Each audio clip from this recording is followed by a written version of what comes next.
Welcome. In this video I have a monitor HP which is very similar to 2011X, and this one model is, as you can see, is HP 22XI model. So I'll show you how you can remove this stand.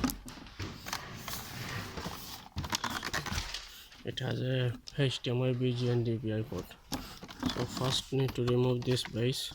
You just pinch in there, just pinch and hold like this and pull. It should come up in your hand.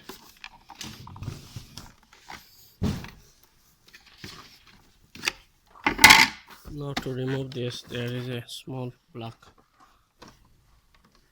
bit. You just need to press and pull.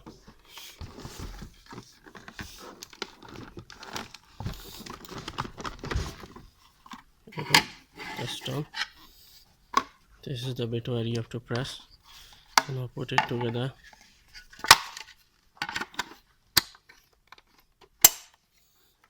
Thank you for watching.